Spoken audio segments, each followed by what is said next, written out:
days after the shocking Hathras tragedy claimed lives, probe in the matter continues to gain momentum. Main accused Dev Prakash Madhukar has been sent to 14-day judicial custody yesterday. Police said that Madhukar worked as fundraiser for Satsang and was recently contacted by some political parties. Now, Baba Bhole, the god man caught in the middle of the matter, also reacted and said that he is deeply shocked by this incident. Meanwhile, politics also continues to peak over this matter. BSP chief Mayawati demanded strict action against Surajpal Singh, the self-styled godman, and advised the oppressed to not get misled by the superstition. Samajwadi Party chief Akhilesh Yadav also accused the Uttar Pradesh government of trying to hide its failure in the Hathras stampede by making minor arrests.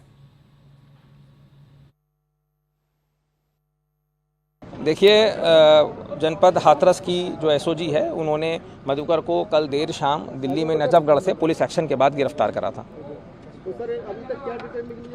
देखिए, इनसे पूछताछ करी है, कहीं ना कहीं funding की बात आ रही है कि इनकी फंडिंग कहाँ से हुई है, वो जांच के दायरे में है। इतना बड़ा जो कार्यक्रम होता है, इतना समारोह होता है, इनको प्रॉपर तरीके से गोपियों को जो कपड़े दिए जा रहे हैं, यूनिफॉर्म्स दी जा रही हैं, तो फंडिंग आ कहाँ से रही है, जो डोनर्स की लिस्ट है उसका संकलन करा जा रहा है। आयकर विभाग के साथ भी हम लोग पत्राचार कर रहे हैं और इसमें एक वृहद विवेचना है और जो भी इसमें दोषी है उसको बख्शा नहीं जाएगा।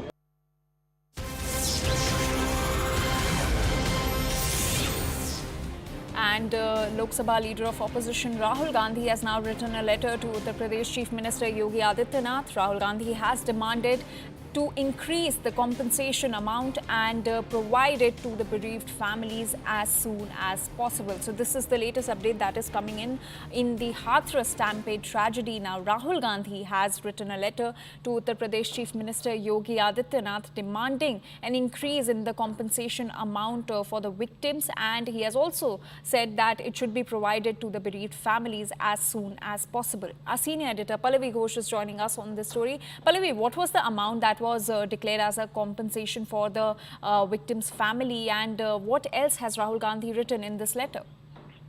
So in that letter, Rahul Gandhi basically gives inputs based on his interaction with the people, the victims' families. And, very clearly in the letter he writes, actually, is that I have been told by the people that it was a complete lapse on the basis of the state administration. The focus of Rahul Gandhi's attack is on the state government and the fact that the state administration had not done any crowd management. And even after crowd management, failed, the kind of post-care which is required in terms of medical facilities, in terms of compensation amount being given by the state government is completely insufficient. He's now a member of parliament from UP, from Rai Bareli. But more than that, this is their chance with a large number of people who died, unfortunately, in this huge tragedy.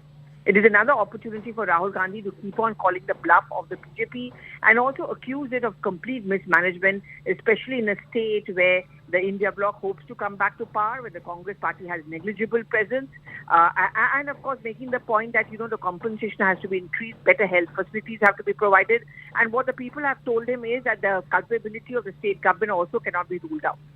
All right, Pallavi, thank you so much for getting us that context and all those details. Let's take a look at some more political reactions on this. देखिए, मेरा मानना है कि हाथरस की हृदय विदारक घटना के ऊपर संवेदनशीलता के साथ, गंभीरता के साथ, परिपक्वता के साथ बात करनी चाहिए।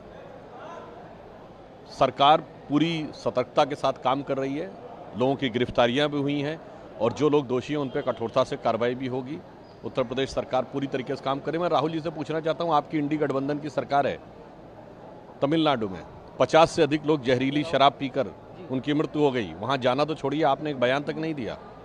आपकी सरकार थी, राजस्थान में कितनी बड़ी बड़ी घटनाएं हो गई, सरतन से जुदा हो गया, आपके मुंह से एक शब्द नहीं निकला कन्हैयालाल साहू जी का। निश्चित तौर से हाथरस की घटना बहुत ही दुखद है और उत्तर प्रदेश के माथे पर कलंक मैं कहूँगा। इतनी बड़ी घटना, सैकड़ों लोग मर गए और अभी तक जो कार्रवाई होनी चाहिए तो वो कार्रवाई हुई नहीं है। मुआवजा आपको बता दूं, कल जब राहुल जी का दिल्ली से निकलने का कार्यक्रम हुआ कि राहुल जी हाथरस में पीड़ितों से और अलीगढ़ और जितने भी वहाँ पीड़ित परिवार है उससे मिलेंगे, तो सुबह वहाँ के विधायक और वहाँ के अधिकारियों ने जाके उनको मुआवजा और उनको पैसा देने का, चेक देने का कार्य किया है। राहुल जी के आने का जब उनको पता चला, सोच सकते हैं आप कितनी संवेदनहीन सरकार चल रही है, किस तरीके के लोग चल रहे हैं कि जब पता ये चला कि हमारे नेता राहुल जी वहाँ पहुँच रहे हैं तो ये चेक घर के दरवाज़ा खटखटा कर चेक देने का काम किया है। देखिए, हाथरस की घटना बहुत ही दर्दनाक है, दुखद है, लोमहर्षक, हृदय विदारक घटना है और हृदय को पूरी तरह से झकझोर देने वाली घटना है।